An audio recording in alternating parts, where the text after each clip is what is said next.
Thank you. Thank you so much for that very kind introduction. I'm Catherine Lai, and I'm going to talk to you about Prosodic. So I come from a bit of a roundabout background. I started in maths and computer science and then became enthralled by the language problem and decided to do a PhD in linguistics, and then went back to informatics, and then now I'm back in linguistics. And so what I'm really interested in is spoken communication. And I think a lot has happened in the past few years, even in the last year, in terms of speech technology and language technology that actually allows us now to start to think about some very, very hard questions in speech communication. So I want to talk to you about some things that I think are worth thinking about now that really very happily align with what I'm very interested in. So a lot of the stuff that we've seen in the past, so I started really doing speech technology about 10 years ago. Before that, I was really much more focused on linguistics. And so what we have seen for a long time is a version of speech technology that mediates communication through text. So here was a tweet that was just from last year from Jim Fan, who was very excited to say, look, we have these new technologies now. We have really good ASR, speech to text, Whisper, you have ChatGPT to do your dialogue management, and then you have other TTS systems like Vali to do speech generation. So what we have here is a classic sort of spoken dialogue systems chain. We have speech to text. We do all our natural language understanding within the text realm, and then we generate text and then turn that to speech. But okay, so if you that's a reasonable approach, but I would argue that it's missing a lot. So when I saw this tweet, I thought that essentially. So what I'm going to talk to you about today is all those things that are kind of missing when you strip away everything and just focus on the text. Okay, so here's our classic speech-to-text problem. So we have some recording. We usually try to get some sort of representation of it so that from which we can get some text out. So let me play this for you first of all. Okay, so this, because I use Google Slides, and that's my fault, this might take a little time. So.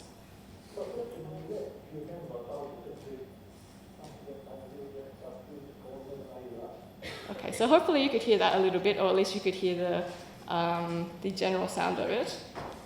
So we have the captioning now, so you kind of preempted me. But so this is what it actually said. So I said to him when you left, do you remember I told you, I said to him, don't forget, Dave, if you ever get in trouble, give us a call, you never know your luck.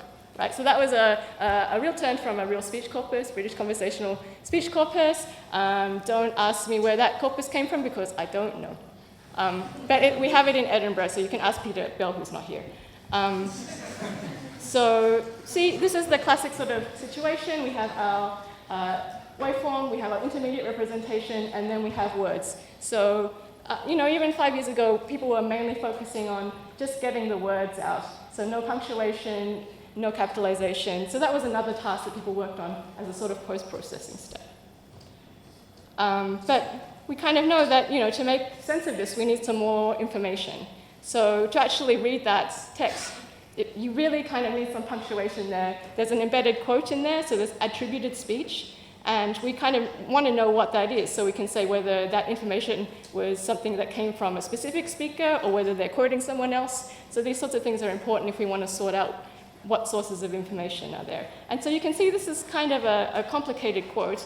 There are several different points where it could have been a quote, but in the end, you can kind of, if you could hear it properly, you can hear that it's the last bit that is the quote. So at the first stage, we at least need some punctuation, right? So let's look a little bit at where we are now. So that quotes reference Whisper. Hopefully you can see this. So if we put the large speech model onto Whisper, you can see it does pretty well, actually. It only gets 2 words wrong. It doesn't change the semantics too much. It says, if you remember rather than do you remember, and it says, we never know your luck rather than you know your luck. As we get to smaller models, we start to get some issues. So it says, I said to him, he left, if you remember, I told you, I said to him, don't forget. So this is where it gets weird. I'm here to get in trouble, give us a call, you never know your life, right? So, okay, that's not the message that he said. So even if so here the word error rate is pretty low, here it's getting a bit worse. And okay, here it is a bit cheeky, but okay, so the multilingual model, it got wrong, right? It got the language wrong. So this is probably thinking it's well. Okay, so it's not completely solved. We can do really well with big models. With the smaller models, it's not so solved, let's say. Okay, so let's look at text-to-speech instead. So that's kind of going back the other way, given the text, produce the waveform. So let's listen to some samples. So we have a few here. So if we don't put in the punctuation, let's just listen to it. So this is fast pitch. This is LJ. So this is a voice that you probably know very well.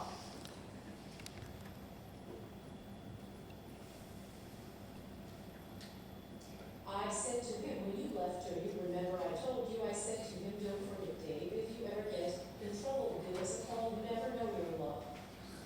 Okay, so it's a bit hard to understand. She's not really doing any cueing of like how you should put the words together. I chose some samples from the 11 Labs voice because you know, it's touted as a state-of-the-art voice, and it's very easy to make samples there. So you can have a listen. So this is Fred. I said to him, when you left, do you remember? I told you. I said to him, don't forget, Dave, if you ever get in trouble, give us a call. You never know your luck. Okay, so it's a bit better. He's doing some sort of semantic or syntactic clustering. So that's a red speech voice. That's advertised as an audiobook voice, and Archer is a conversational voice. Let's see how conversational this sounds. I said to him when you left, do you remember? I told you, I said to him, don't forget, Dave, if you ever get in trouble, give us a call. You never know your luck. Okay, so that's not that bad, actually. That's pretty good. It's given that it's got no punctuation, it's clustering things together. But some things you might hear from that that's missing. Well, it's getting the overall tone kind of weird in a way. So in the actual conversation, and there's no way that the TTS system could know this, the speaker is actually talking about this as an anecdote that's kind of funny, right? It's a bit cheeky, right? So he's basically telling Dave that he'll help him out when he's like, I won't really. Like, so it's kind of missing that tone. With punctuation, you don't actually get that much difference. You get a bit of difference in the fast pitch voice. I won't play it for you just for the time, but you can start to hear like some of these voices sound perhaps a little bit accidentally unhappy, let's say. I said to him when you left, do you remember? I told you. I said to him, don't forget, Dave, if you ever get in trouble, give us a call. You never know your luck. Right, so he sounds a little bit annoyed, I would say. Okay, let's listen to Archer.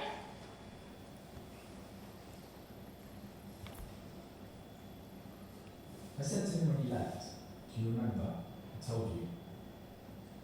I said to him, don't forget, Dave, if you ever get in trouble, give us a call. You never know your luck. Okay, so that one's also okay. Is it conversational? I think it sounds more conversational than the red speech. I won't play LJ. It's quite far behind. But so the thing is, like when you're generating things, there's these different strands of tension that are pulling of like what you want to convey. So is it just the structural stuff, or do you also need to do you also want to transfer the other things, so the affect?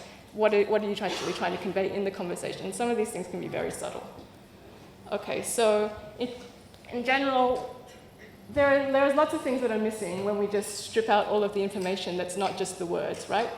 So that's yesterday's news. Nowadays we're focusing on native speech models, so that you want to really keep as much of information about the speech as possible. And if you've been keeping up with the news, a lot of companies are going in this direction for dialogue. We'll get back to that later. But for now, what I want to talk about is a little bit about prosody. So what is prosody actually? The reason I think this is important is for all these reasons, but why I want to talk about it in some detail is just that it's very complicated, right? And I think it's good for us as a field to try to think about like how these technologies relate to these issues of communication that really come up when you're studying prosody. So prosody, how we say what we say. So we often talk about this in terms of intonation. So pitch, is it high? Is it low? Loudness, is it loud? Is it soft? Timing, am I talking really fast or really slow, right? So there are they're not always independent, right? But they can, you can vary them, these sorts of pictures. We also talk about voice quality. So am I kind of harsh in my voice, or am I breathy, right? So this is about our articulators and how we're using them to express different things. Okay, so in general, we're talking about suprasegmental aspects of speech, so stuff that you don't get from the words or the phones themselves. So suprasegments, more than just the segments, where the segments what we mean are phones, essentially. Okay, so we have basically, as I said, there's kind of two main aspects. If you read Paul Taylor's book, you know about this. So there's the structural bit, so that's what a lot of linguists focus on. So what's the phonology of a language? What's the intonational phonology of the language? What's the grammar there that's driving what we see? How do we put things together? How do we signal what? How do we learn? How do we know how to put things together in order to get the actual message to get across? But there's also this affectual bit. So this is how we feel in a dialogue. How do we feel towards the people we're talking to? How do we feel about what we're talking about? How do we feel about other things in the world? And you can see that we're kind of missing something when we just use text, because we kind of invented all these things to put into text to show these. We're also working on emoji, very interesting. I won't talk about it too much today, but it is very interesting. It's not the same as prosody, but it's very related. Okay, so just some examples. So prosody communicates linguistic structure. Let's see if I can, sorry, it's a little bit quiet. Should have sampled again, play it again, and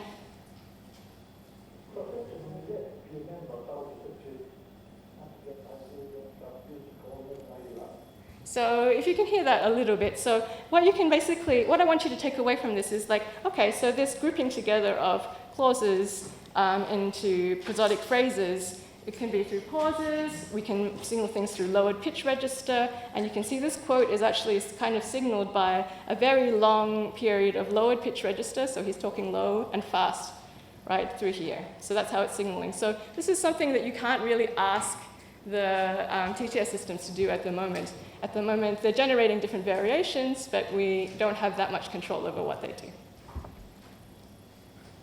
Okay, so here's another one. So prosody communicates affect. This is from the TV show Unbreakable Kimmy Schmidt. She's going to say the same thing twice. Oh, okay, maybe that doesn't work. There you go. Remember the people who called you Ava? Well, you workshop to them. No, it's crazy. They apologized. I told them all about you because the web chat moderator himself was Mr. 69 types. I'm so sorry. We really care that he's your friend. Could you guys be any cooler? Oh no, Kim. The internet doesn't talk like that. The internet talks like channel. Oh, I'm so sorry. We really care that he's your friend. Could you guys be any cooler? Okay, so you can hear hopefully that it's different, right? Different. So you can't tell when it's sarcastic. Okay, so she's doing it with her voice, right? The second one is sarcastic, but how do we know that's sarcastic? It's because if we know the show and we know our pop culture now, she's referring to Chandler, right? So who's Chandler? Chandler's this dude, right? It's from the TV show Friends. And what we know about Chandler, he's very famous for being sarcastic and having a very specific way of talking. So let me just swatch it out for a second.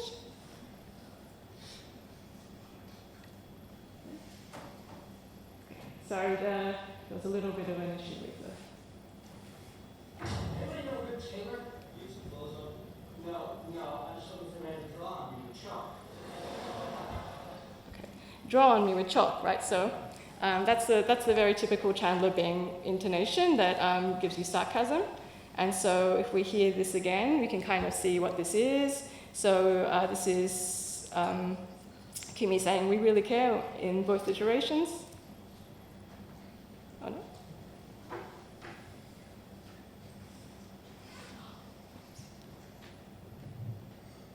Okay, it doesn't like that one. Okay, fine. So I'll do it for you. So she says, "We really care. We really care," right? So in the second one, you can see the pitch contour there. This is just like a screenshot from Pratt, obviously. But so you can see the blue line is the pitch contour. the F0 contour, and you can see in the first case it's much shorter. In the second case, we really extend the really. You can see the pitch is much higher in terms of the excursion, and it's really drawn out, and there's a slight pause there, right? There's a slight break there. So you can see this in the acoustic features. Does that mean that's how you do sarcasm all the time? Of course not, right? So this is just one way of expressing this sort of thing that's dependent on having a specific understanding of popular culture. Okay, so the phonetic detail here really matters.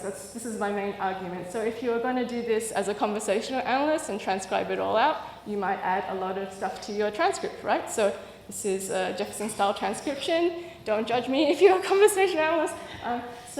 But just to say, like this, if you want to actually really express this sort of thing in text in a fine detail, you have to do a lot of work to get there.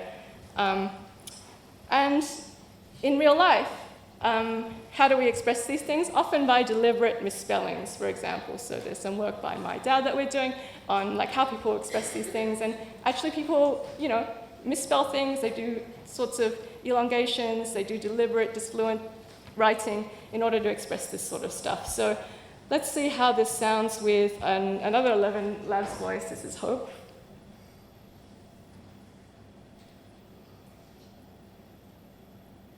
I'm so sorry. Okay, that's just a normal one.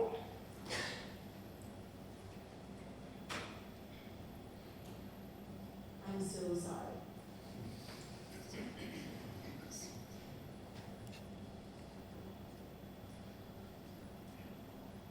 I'm so sorry.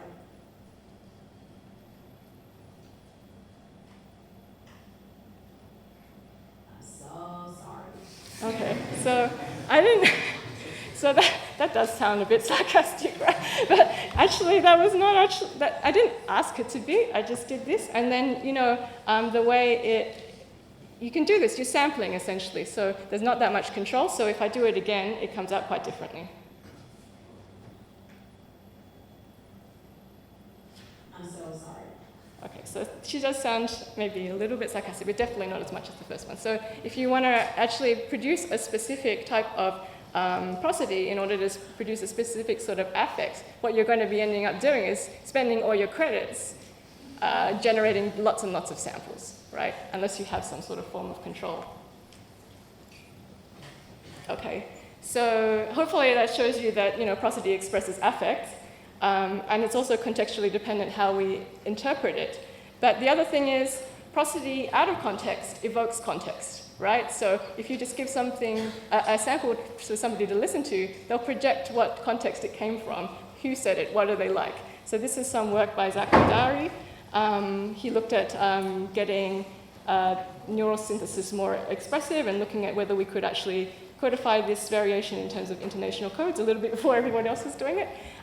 So this is 4 different renditions of the word, the phrase "I'm sorry," and you can think to yourself, where do you think they would come from?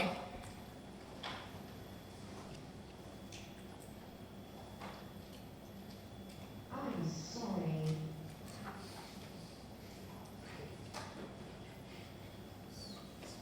I'm sorry.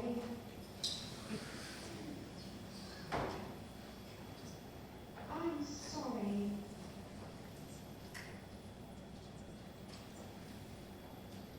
I'm sorry. So some of the, what Zach did, which was really nice, which he did actually do some qualitative analysis of this and ask people what they thought, right? And so it was very, very complicated. We were actually hoping they would say like, oh, they moved the focus from here to here and that sort of stuff. But what they actually said was very complicated. So one was like a brother and a sister talking and fighting and, one wanting to apologize, one the other to apologize, the other one doesn't really do it, and lots of things like that, sorry. It was a fake apology. That was the thing that it was described as, not all of them, but some of them, right? You could probably, just put a label of that on some of them. And so that's maybe something you don't want to have your TTS system do, make fake apologies or signal that they're fake apologies. So out of context, you don't really know what people are projecting onto speech, which is a problem. And another issue is that a long-standing issue that we've been talking about in linguistics is the fact that all these things point to different sorts of social identity, right? So you can use the way that you speak to signal that you're in a particular group, right? But also the way you speak, people can, project a particular group onto you, and they can also project a lot of different stereotypes onto you based on this. So one very famous one is uptalk. So this is rising pitch at the end of your sentences, and I'm from Australia, if you didn't know, so I do this when I'm at home, right? So this is often associated with young women's voices, and the many debates about, this signals that women are too subservient. Women should be more forceful in their talk, or it signals that they, require social validation and stuff like that. But actually, men do it a lot too, right? People just don't focus on that. And also, I'll play you an example. Sorry. Okay. One thing I have noticed, I think it's more prevalent with younger people, more in, I think, junior high school, people would tend to use that. And now, as you get older in high school, it's pretty much disappeared, I would think. I haven't heard it for a while. Okay, so she's talking about uptalk, right? But she's doing it herself, but saying that people don't do it, right? So it's really hard, actually, to have introspection about these sorts of things that you do in the way that you communicate. Like, it's quite subconscious in a lot of ways. But that's just an example for you. This is from the language log. These things are really difficult to disentangle. Like, what do you actually do in speech, and also how people perceive you in speech. But this seems to be coming more and more to the front, and we will get to it by the end, right? So, don't read all the slide, but it's just to say that prosody is very complicated. It signals a lot of different things. So the main argument I've been making to you is it signals structure, but there's lots of different types of structure, and people worked on lots of different things to do with that. It signals people affects, so things like emotions, attitudes, and intentions. But we have to think about how that is directed. Is it just general, or is it directed towards specific people? So is it a stance, for example, towards a specific person? And it also signals things like social context. So this is very complicated. Prosody does a lot on a very constrained signal. And it also, where you have competing sorts of things that you need a lot of stuff to interpret what's going on is essentially the thing. And so what we can think about now is whether our current speech technologies do these things. Can we make them do these things? Do they take account of these things when we're doing language understanding? And so when we're moving from the point of just getting speech to be nice, sound good, sound not glitchy, to actually thinking about what is being communicated. And whenever you have a voice and it sounds human-like, or even if it doesn't sound that human, it's communicating whether you want it to or not.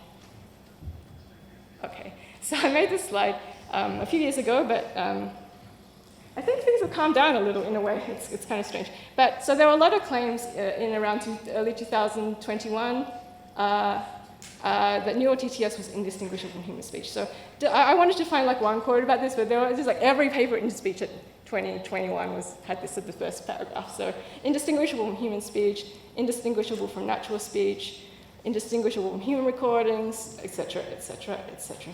And this is all good work. But everybody was talking about how it was indistinguishable from human speech at that point, right? So the question is, indistinguishable from what?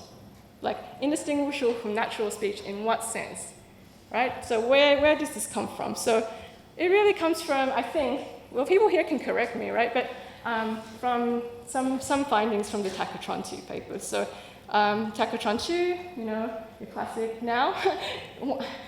Classic, so old, right? 2018. Right. So this is true. One of my students said they read a very old paper from 2017, and I had to like so we have an evaluation of the system on mean opinion scores, so giving ratings of 1 to 5 on naturalness, so how good is this? And we have, so ground truth, that's the actual speaker from a human, and then the Tacotron stuff. And so we can just have a listen.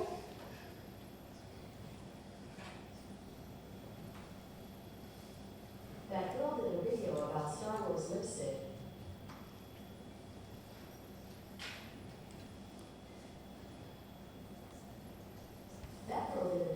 about Star Wars lipstick?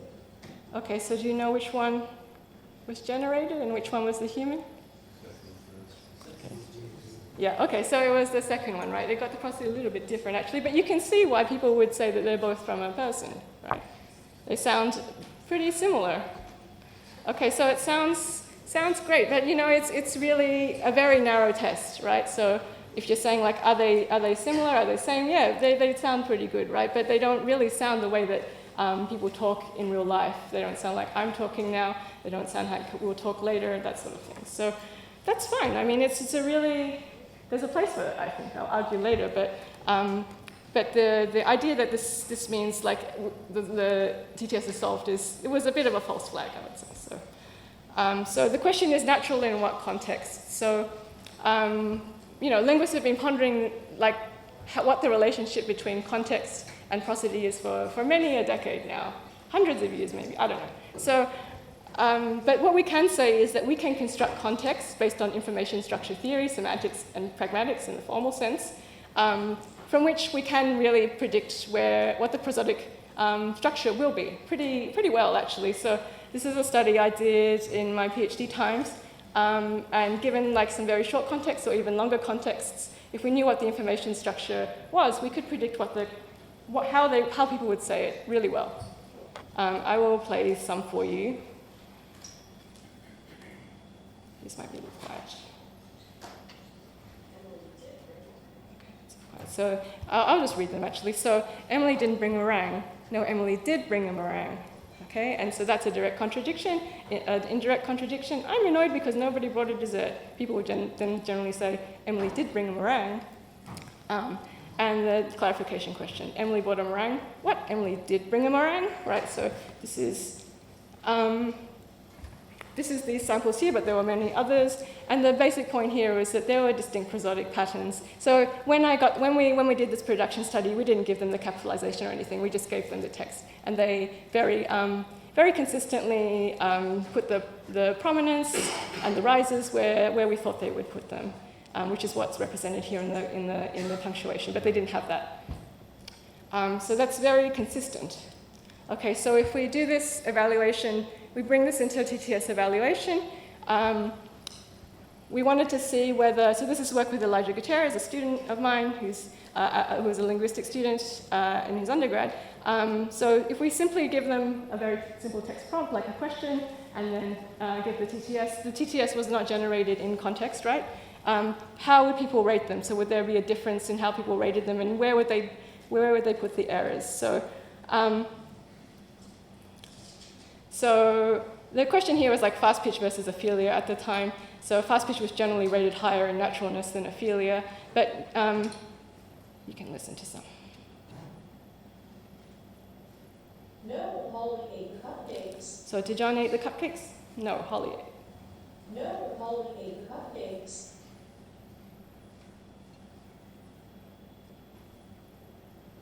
No, Holly ate cupcakes. All right, so you can see if we got people to mark words where they thought that there was a prosodic issue, an intonational issue, using this rapid prosody transcription paradigm, and you can see, I won't play the festival one, that was the one just to show like people did attend to prosody separate from quality issues. So people did kind of focus on different parts of the TTS stimuli as we expected, where there was a clash, an unexpected prominence or something like that. And in general, when we measured this error rates, it was pretty much, it was pretty good correlation to asking people subjectively what they thought the prosody was like on a rating scale, but it also gave us the extra information of where they thought the errors were. So that was kind of nice. And the other thing was that the system ranking was different based on whether we had this question-answer pair type evaluation or whether we just had your basic LibreTTS, so audio books with LJ. So I will play this because it is indicative. Also, a draft on futurity, sometimes honored, but generally accepted. Okay, so is it good? Probably not, but can you really tell from that fragment? I mean, it's not, you don't really know what it's trying to communicate. That's the problem. Okay, so the issues around the audiobook text were generally around the prosodic breaks, and the ones around the questions were what we expected. So lacking contrastive focus and that sort of thing. So this is an incorrect prominence placement given that, the question is, did John eat the cupcakes? You'd expect, no, Holly ate the cupcakes, right? So the prominence to be there rather than on cupcakes. But one thing that we found kind of interesting was that people also rated this no as being an error, which was, it seemed just excessively expressive at that point. So, no, Holly ate the cupcakes, right? So why would the TTS system do that? So even though it isn't technically wrong in terms of the information structure or anything like that, people found it like a bit weird. So in general, the expectations created by this question-answer structure projected pretty strong, tight constrictions on what the prosody could be. Does that mean we can always predict the prosody given the context? No, unfortunately not. So in this case, we have a case where the context, the discourse configuration is a very strong predictor. But in general, people don't talk like this, right? People are much more indirect and much more unpredictable. And in general, prosody affects, but also reflects speaker expectations. So it can affect how dialogues proceed, for example, but we can't always predict that from the previous context because people are autonomous beings, right? So you don't know what's going to be surprising to someone. So, but based on the prosody, you might have a difference in what you want to do next. So here's to switchboard conversations, so telephone conversations having the really in them.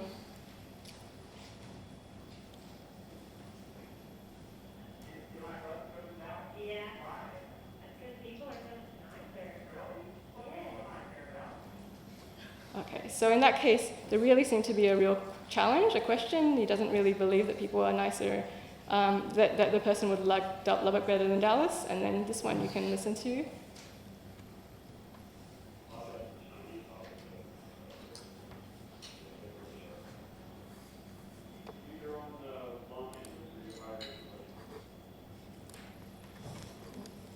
Okay, so you could, but I think, sorry, if you could hear that at all, it was basically, oh really? And then he basically just moves on, right? So it seems like in that case you don't really need to follow up what he was saying. So one question for this was like, okay, so is there a specific prosodic form that predicts what triggers an answer or not? And it seems not actually. It's more complicated than that. So, but in general, bigger prosody for the really means that it's more likely that you're engaged and you want it to be actually interpreted as a question. And in general, if we look at discourse semantics, and what we have to do is think about like what are the different attitudes that we could associate with this, and if we ask about certain ones, so if we just ask generally about uncertainty, for example, which is often associated with pitch rises in English, we might not get a very clear answer. But if we ask about specific aspects of uncertainty, then we can see that there's a difference. And so we did some experiments doing manipulation of the prosody on different keywords, so really, well, okay, sure, right? So these are things that people say quite often in conversation, and ask people, given the prosody, do people find what was said credible? Was it expected or unexpected, surprising? And do you think that the person wanted more people to talk about it more? And what we found was that, basically you have some sort of very strong indicator based on the lexical semantics of the keyword or the discourse marker, however you want to call it. And then the prosody kind of could alter that. So, but generally not in terms of credibility, more in terms of like whether you wanted somebody to speak more. So if I say really, probably you're always going to think that I want you to say more about that unless I really kind of flatten it out. And similarly, if I say something like okay, generally if I say okay, then that's an agreement. But if I say okay, right, it probably means that I agree, but I want you to say something more about that. It can be a very disturbing experience if you say something to somebody and they're like, okay, right? So prosody can signal a little bit more than that, so you have to be careful. But it also has to, you have to take into account the lexical content. Okay, so I'll just go through here. Okay, so here are some challenges. So we want to model expectations. So we want some probabilistic ways to model lexical and prosodic variation, evolving in the dialogue so that we can figure out what the expectations are at different points. So this means we need context-dependent representations. We need models of variation, so we need to be able to generate expected and unexpected prosodic variation. So we don't want to just focus on average prosody. So I think people in the field know this. We've been trying to get away from average prosody for ages. But the big thing that I think linguists can bring and help is to think about the maps to perception, right? So methods to map from the variation we have in our models and the expectations we have from our models to actual speaker attitudes and intents and things like that.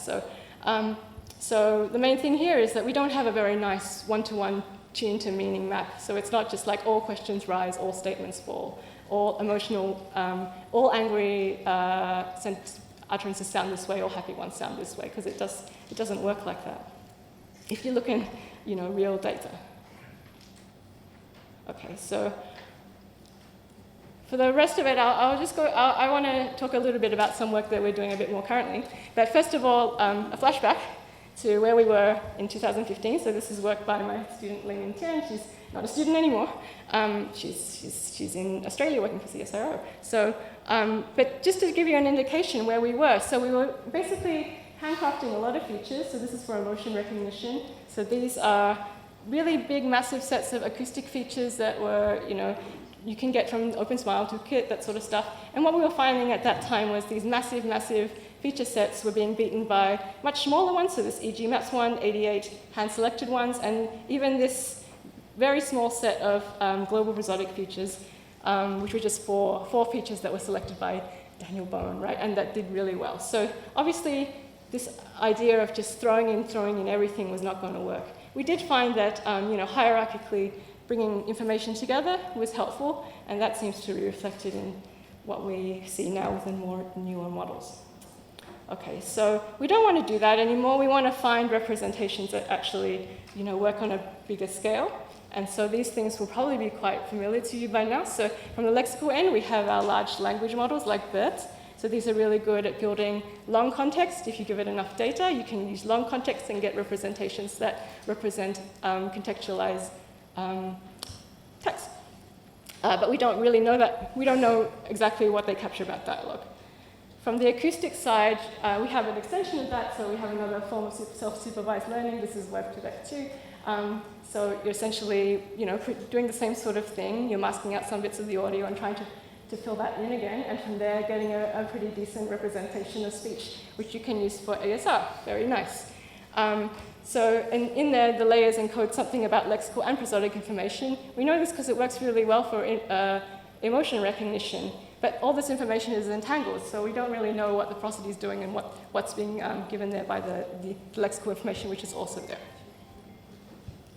Okay, so we wanted to try and detangle this a little bit and bring the perception back in. So this is work by Saren Warbridge and Peter Bell and myself. So we want to understand how to model expectations, essentially. And the question is, does access to prosody actually change expectations of what's plausible? And so the approach is to use large language models to find equally plausible continuations in a dialogue, and then perceptual experiments to see whether audio constrains this or not.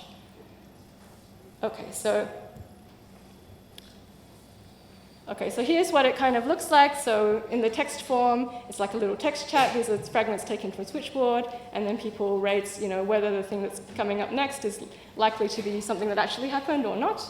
And we found that people could do this actually pretty well, but you can see that it's not just they knew which one was the true one. Sometimes things that weren't the true response actually had pretty high ratings.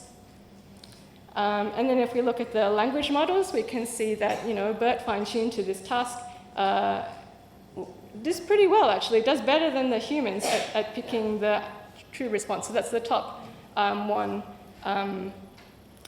the highest ranked response, and seeing whether it was the one that actually happened in the dialogue. But the human judgments tell us that multiple utterances can actually be plausible continuations, right? So the framing of this as the response selection task as it had been, which was always just to pick find what actually happened in the dialogue, is not really reflective of how we work. So sometimes people can do things that are very unexpected. So you'd expect there to be multiple ways of, multiple things that could happen in a dialogue that could be equally plausible. So how to look at this, so doing the lexical bit versus the audio bit, so whether hearing the continuation in audio or lexical. we basically found for the subset that were lexically ambiguous, so people didn't really know which ones were following.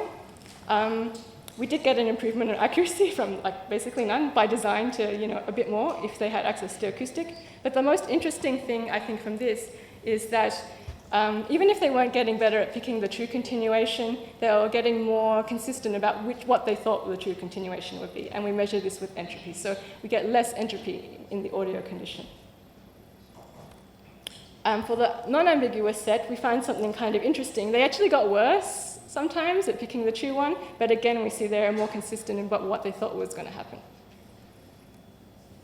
Okay, so this is kind of interesting. So we have this kind of idea now that people that, given access to the audio, people have specific expectations about what's going to happen next. But we also found some interesting things about, how expectations people have about text versus speech. So in particular, these cases of one-word responses. So in these cases, the one-word response was actually the real continuation, but people didn't seem to think it was rated as highly in the lexical case as in the audio case. And I'll play them for you and you can think about it.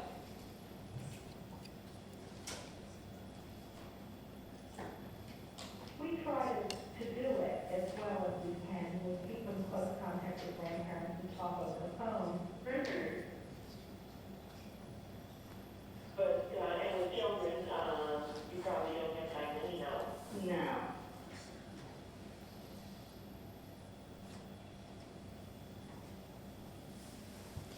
I think I want to find something that has a lower whatever. So that one's kind of funny, right? So red, it seemed, hearing it somehow sounded more realistic. I don't know, because she sounded so annoyed. I don't know, so maybe people are rating them low because they are so speechy. There are things that really characterize how we talk to each other, these sorts of short responses, that seeing them in text just seemed kind of weird. And then we also have the similar sort of thing with other speech features. So this was rated, in the audio cases, this was rated much higher.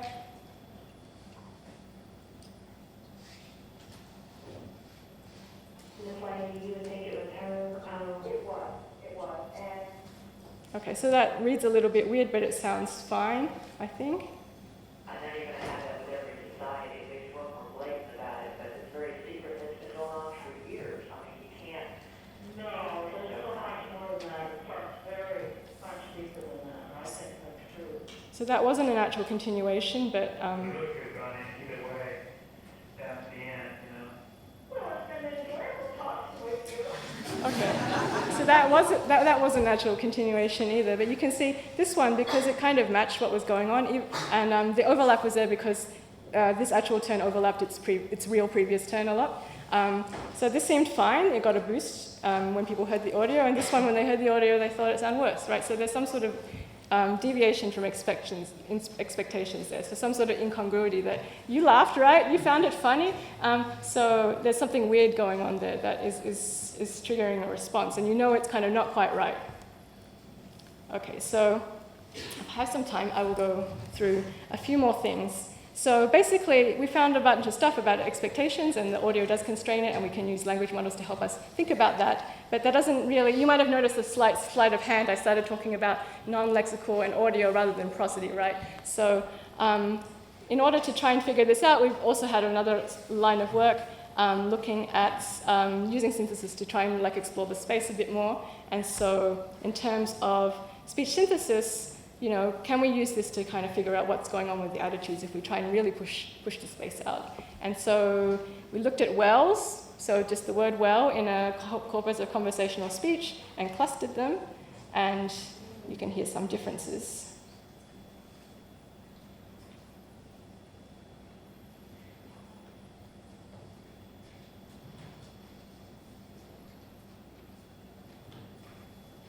Yeah? Okay, they don't want to play.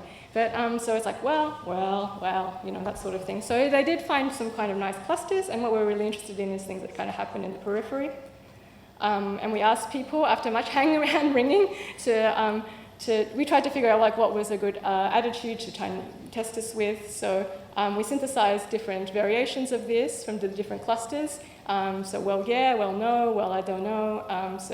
And asked people to rate whether whether the level of disagreement or agreement that the speaker was expressing on a 100-point scale.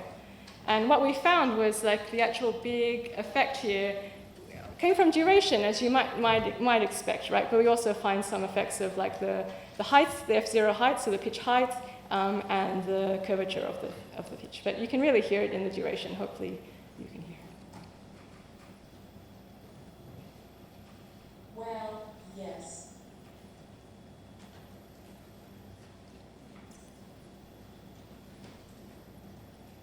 Well, yes. Right. So in this case, where you have these tentative features, so elongation and that sort of stuff, the agreement becomes lower. And the similar for the negation side. So if you have this sort of, well, no, then the ratings go towards the middle in terms of like the speaker is less certain about their agreement and stuff like that.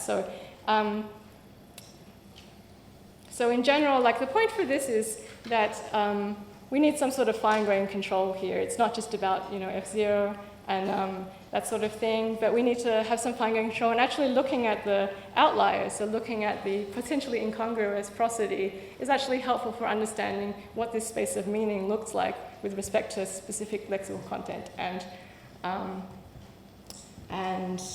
prosody. So we can do this, and it's really fun, and it's really nice to explore variation in speech. But we also have some other things to think about, so I will go a few minutes over, but I think it's worth talking about it. So other things that we've been thinking about is, do we need human likeness here, for example? So this is work by student Alice Ross. The previous work was with Johanna Omani. This is with Alice Ross. And she did some experiments looking at, how people rate realism, so human-like, versus things like pleasantness. And you can see here the human-like ratings for this LJ speech with fast pitch, they didn't actually get that high, but the pleasantness ratings were always higher, right? So maybe we don't actually need super realistic voices if they're doing the job. And so why might we be not very interested in that? So I'm going to play it from the other players.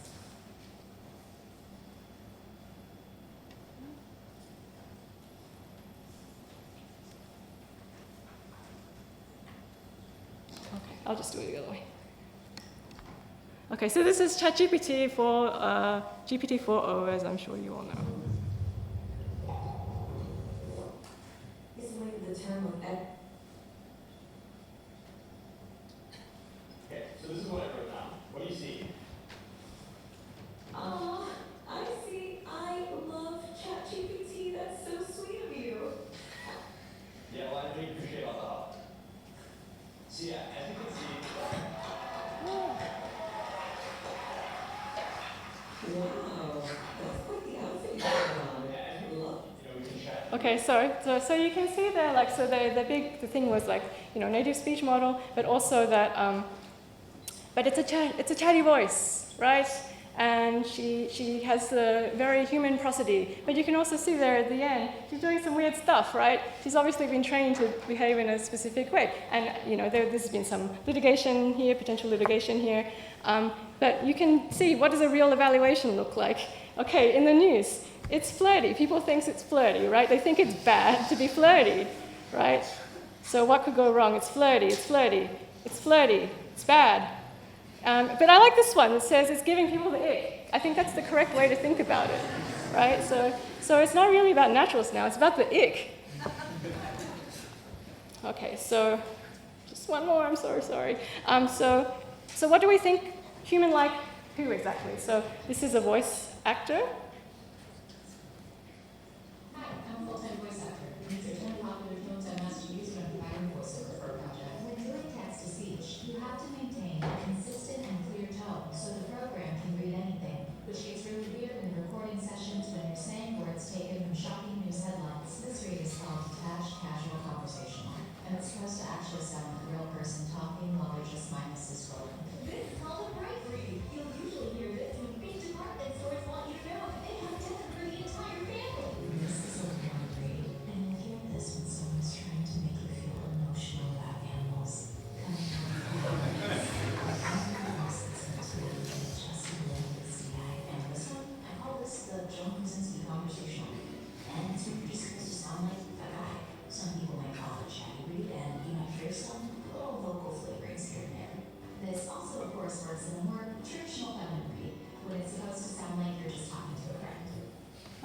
So, human like who, right? Which of her voices? And then what about other accents, gender, age, health, social status? There's a lot of work here that we can draw on from sociolinguists. So I recommend that you look at work from Nina. Nina's right there. Go and talk to her today. I think that there's a lot that we need to bring in from linguistics, but also particularly sociolinguistics and social science. Because these issues, they're happening in the real world right now, right? So it's not really the case that we're just playing with LJ, but also, when people don't rate LJ as 100% human, that's kind of awful. She's a person, right? She's a person who recorded a lot of audiobooks for us. So I will skip over this, but basically to say that you found the examples funny. I heard you laughing, right? So one way to think about this is their deviations from expectations from norms. So people argue that incongruity is the basis of humor, right? So maybe that's a good way to think about like what is happening, how are we interacting with these speech samples today, with these speech technologies today. And when we ask about naturalness, it's basically asking about an imaginary, possibly stereotyped speaker. And so we need to really think through that. And a lot of this stuff comes from prosody. It comes from how we say what we say, right? So looking at the unexpected stuff, looking at people, voices also that are not necessarily represented that well in our current speech technology is a good thing to do. Okay, so takeaways, finally. So the fine-grained prosodic detail is interesting, phonetics is useful, but you need the words too. Semantics and pragmatics are useful. The recent methods from speech representation make it quite a lot easier actually now to think about these things. We're at a point where we can actually use this technology to do linguistics research, believe it or not. But the theory of spoken communication is still, still being formed, so we have to think about that then. So what I really want you to think about is how we can make this map between what technology is and how it relates to humans. And we can do this through thinking about human perception, but we can also think about it how we interact with these technologies in the world. And look at the outliers. Okay, so many people helped me with this work. They're not to blame, right? So yes, that's the end of my talk. If you have one takeaway, I made this meme. I'm so proud of it. So thank you very much.